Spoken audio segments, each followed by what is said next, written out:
बसंतपुर गांव में रहा करती थी, लेकिन आज वो शहर जा रही थी, जहां वो एक कॉलेज में एडमिशन लेकर पढ़ाई करेगी। वहां उसकी दोस्त गौरी पहले से ही रहती थी। बेटी, अपना ख्याल रखना और पहुंचकर फोन कर देना। जी पिताजी, आप चिंता न करो। वैसे भी गांव में जलावा का प्रकोप बढ़ता जा रहा है, तेरा यहाँ से चले जाना ही बेहतर है। प्रीति अपने घर से निकली और बस अड्डे की तरफ चलती। बस अड्डे तक जाने के दौरान रास्ते थे, एक पक्का रास्ता, दूसरा कच्चा रास्ता। कच्चा रास्ता खतरनाक था, लेकिन वहाँ से कम समय लगता था। प्रीति ने वही रास्ता चुना। ये रास्ता इतना भी मुश्किल नहीं है, पता नहीं सब इसे इतना बुरा क्यों कहते हैं। तभी अचानक प्रीति को ऐसा लगा जैसे कोई उसके पीछे चल रहा है। उसने मुड़कर देखा, लेकिन वहाँ कोई भी नहीं था। वो जैसे ही मुड़कर चलने लगी, अचानक लड़खड़ा कर गिर पड़ी। वो हैरान थी क्योंकि वहाँ ऐसा कुछ भी नहीं था जिससे वो टकरा जाती। फिलहाल वो उठी, बस अड्डे तक पहुंची और बस में बैठकर शहर पहुंची।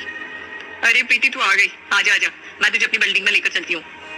गौरी प्रीति को अपने फ्लैट में लेकर गई और उसने उसे अपने दोस्तों से मिलवाया। इससे मिल प्रीति, ये मेरी दोस्त रिया है और ये मनदीप और राजीव है। नमस्ते।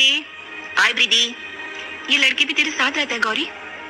बिल्डिंग से मैं, फ्लैट अलग है, सामने वाला है। अच्छा अच्छा। प्रीति ने अपना सामान रखा और फ्रेश होने गई। फिर जब रात हुई तो बिल्डिंग के कॉरिडोर से गुजर रही थी तो उसे अचानक ऐसे लगा जैसे उसके पीछे कोई है। उसने मुड़कर देखा, वहाँ कोई नहीं था। वो मुड़कर चल दी, लेकिन तभी आवाज आई। कौन है? प्रीति, मारी जाओगी। नहीं प्लीज। प्रीति की मौत पक्की। प्रीति ने घबराकर अपने कमरे की तरफ भागना शुरू कर दिया, लेकिन तभी अचानक गौरी, रिया, मनदीप और राजीव उसके सामने कूद पड़े और बुरी तरह से हंसने लगे। अरे हम लोग तो मजाक कर रहे थे। यहाँ कुछ नहीं है, चल। हे भगवान, तुम लोग बहुत गंदे हो, मेरी जान ही निकल गई थी। सॉरी, चल अब खाना खाते हैं। गौरी, रिया, मनदीप, राजीव और प्रीति सबने साथ में खाना खाया। खूब हंसी मजाक हुआ। फिर मनदीप और राजीव अपने फ्लैट में सोने चले गए। रात का समय हो चला था, बिल्डिंग की लाइटें धीमी हो चुकी थी, चारों तरफ सन्नाटा था। उसी दौरान बिल्डिंग के कॉरिडोर में गार्ड धीमे धीमे चलते हुए जा रहा था। हर रात एक जैसी, लेकिन आज कुछ अजीब सा लग रहा है। तभी उसे पीछे से किसी के कदमों की आहट सुनाई दी। उसने चौंक कर पीछे मुड़कर देखा तो सामने राजीव खड़ा था। अरे राजीव बाबू, आप इस वक्त बाहर क्या कर रहे हैं? तेरी मौत तुझे बुला रही है। अरे रात में ऐसा मजाक मत करो राजीव बाबू। गार्ड मुस्कुराते हुए मुड़कर चलने लगा, लेकिन तभी राजीव ने उसे पीछे से पकड़ लिया। गार्ड ने जैसे तैसे पलट कर देखा तो उसकी आंखें लाल थी, चेहरा जैसे कोई इंसान नहीं दानव हो। छोड़ दो, मुझे जाने दो। राजीव ने अपना हाथ उसके मुंह में डाल दिया, इतना अंदर तक कि गार्ड को सांस लेना भी मुश्किल हो गया और उसकी सांसें बंद हो गई। गार्ड तड़पने लगा, उसका शरीर कांपने लगा और फिर वो वहीं जमीन पर गिर पड़ा। न तो उसकी चीख निकली, न ही किसी को कुछ पता चला। अगली सुबह बिल्डिंग के कॉरिडोर में गार्ड की लाश मिली। पुलिस को बुलाया गया, सब शॉक थे। सीसीटीवी फुटेज निकालो, देखते क्या हुआ। सीसीटीवी फुटेज में साफ दिखाई दिया राजीव ने ही गार्ड को मारा। लेकिन जब पुलिस ने राजीव को पकड़ा और दिखाया तो वो बुरी तरह चीख पड़ा। नहीं, मैंने कुछ नहीं किया, मुझे कुछ याद नहीं है। मैं तो राजीव, ये तुम ही थे, तुम ही ने उसे मारा है। क्या चल रहा है यार? तू पर क्यों? नहीं, मैंने कुछ नहीं किया, कसम से। पुलिस राजीव को गिरफ्तार करके ले गई। सब सहमे हुए थे, पर डर यहीं खत्म नहीं हुआ। अगली ही रात एक औरत की हत्या हो गई, बेहद डरावने तरीके से, और इस बार सीसीटीवी भी बंद था। ये कैसे हो सकता है? सीसीटीवी तो कल तक चालू था। राजीव को तो आपने पकड़ लिया था, तो फिर ये कौन था? मेरा सुझाव है, आप सब यहाँ से शिफ्ट हो जाइए। ये जगह सुरक्षित नहीं है, बाकी हम पता लगा लेंगे। सबने मिलकर एक दूसरी बिल्डिंग में शिफ्ट होने का फैसला लिया। रात हुई, सब सो रहे थे, लेकिन आधी रात को प्रीति की आंख खुली। उसने देखा सामने राजीव बैठा है। राजीव! उसकी चीख सुनकर सब जाग गए। कमरे में लाइट जलाई गई, सब सत्ते में थे। तो यहाँ कैसे? तुझे तो पुलिस पकड़ कर ले गई थी। मैं भाग आया, मुझे वहाँ बहुत डर लग रहा था। ठीक है, बैठ जा, मैं तेरे लिए पानी लाता हूँ। मनदीप बहाने से बाहर गया और सीधा पुलिस स्टेशन कॉल किया। राजीव हमारे साथ है, क्या वो वहाँ से भागा है? क्या बकवास है? राजीव तो हमारे लॉकअप में है, अभी हमारे सामने बैठा है। मनदीप के हाथ से फोन गिरते गिरते बचा। वो कांपते हुए कमरे में लौटा। तू कौन है? क्योंकि असली राजीव तो पुलिस स्टेशन में है। राजीव की आंखें चमकने लगी, उसका चेहरा बिगड़ने लगा जैसे कोई परछाई बन रही हो। तुम सब मरोगे, एक एक करके। जैसे ही सब उसे पकड़ने की कोशिश करते हैं, वो एक साया बनकर हवा में गायब हो जाता है। सबके रोंगटे खड़े हो गए। मुझे कुछ समझ में नहीं आ रहा ये सब क्या हो रहा है। कोई इंसान ऐसा नहीं कर सकता, ये जैसे कोई दिव्य शक्ति लग रही है। वो डर के मारे फौरन अपने पिता को फोन लगाती है और सब कुछ बताती है। पिताजी, यहाँ बहुत कुछ अजीब हो रहा है। क्या हुआ? साफ साफ बोलो। अभी हमारे सामने हमारा दोस्त राजीव था, बल्कि वो जेल में है और वो इंसान नहीं था पापा, वो कुछ और था। हे भगवान, ये तो छलावा लग रहा है, लेकिन ये तो गाँव में होता है, शहर में कैसे? गाँव में अब भी छलावा है क्या?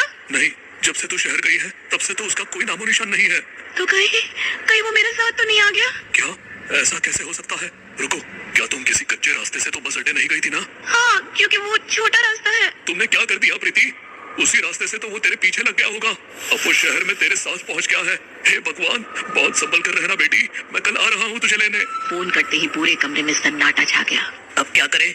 अगर वो किसी के भी रूप में आ सकता है तो हम पहचानेंगे कैसे? मतलब अब वो हमारे बीच भी हो सकता है। लेकिन एक बात बताओ प्रीति, तुम्हें रास्ते में कोई अजीब इंसान मिला था क्या? नहीं, कोई नहीं मिला, मैं तो अकेले ही थी। फिर वो आया कैसे? चलो इंटरनेट पे चेक करते हैं। वो लोग रिसर्च करने लगते हैं, तभी एक आर्टिकल खुलता है। छलावा सिर्फ रूप ही नहीं बदलता, वो शरीर में घुस भी सकता है। मतलब वो प्रीति के शरीर में घुसकर शहर में आ गया? मतलब मैं उसे अनजाने में अपने साथ ले आई। अब हमें अलग नहीं होना चाहिए, हम सब साथ में रहेंगे, नहीं तो पहचानना मुश्किल हो जाएगा कि असली कौन है। हाँ ठीक है। सभी लोग एक कमरे में सो जाते हैं। रात गहरी हो चुकी थी। तभी रिया की आंख खुलती है। उसे लगता है जैसे कोई उसे पुकार रहा हो। रिया, नीचे आओ, मैं आ गया हूँ। वो उठती है और खिड़की से झांकती है। नीचे उसका बॉयफ्रेंड खड़ा था। अर्जुन, तुम आ गए। वो दरवाजा खोलकर सीढ़ियां उतरती है और बाहर दौड़ती है। अर्जुन उसे गले लगाता है, लेकिन अगले ही पल एक तेज चाकू उसके सीने में धंसता है। तुम अर्जुन नहीं हो। उसके सामने खड़ा चेहरा बदलता है। अब वो एक अजीब डरावना चेहरा था, छलावा का चेहरा। वो जोर से चीखती है। ऊपर सभी चौंक कर उठते हैं और नीचे भागते हैं। नीचे जाकर देखते हैं कि रिया की लाश जमीन पर पड़ी है और छलावा गायब हो चुका था। अब बहुत हो गया, हमें इससे लड़ना ही पड़ेगा। पिताजी से बात करनी होगी अभी। प्रीति दोबारा फोन मिलाती है। पिताजी, मेरी दोस्त रिया को छलावा ने मार डाला, उससे लड़ने का कोई तरीका बताइए। एक ही उपाय है, अगर छलावा किसी और रूप में हो और उसे आईना दिखा दो तो वो उस आईने में कैद हो जाएगा। लेकिन ये पता लगाना बहुत मुश्किल होता है कि सामने खड़ा इंसान असली है या छलावा। फिलहाल बस कुछ घंटों की बात है, मैं सुबह 9-10 बजे तक पहुंच जाऊंगा। ठीक है, मैं इंतजार कर रही हूँ। सुबह के 10 बजे सब लोग कमरे में बैठे थे। चेहरों पर थकान, डर और बेचैनी थी। प्रीति, तुम्हारे पापा कब तक आएंगे? तभी दरवाजे पर दस्तक होती है। शायद आ गए। वो दौड़कर दरवाजा खोलती है। सामने रामलाल खड़ा था। प्रीति उनके गले लग जाती है, लेकिन तभी गौरी चिल्लाती है, रुको प्रीति, पीछे हटो। वो तेजी से आईना लेकर सामने आती है और रामलाल के चेहरे के सामने रख देती है। नहीं।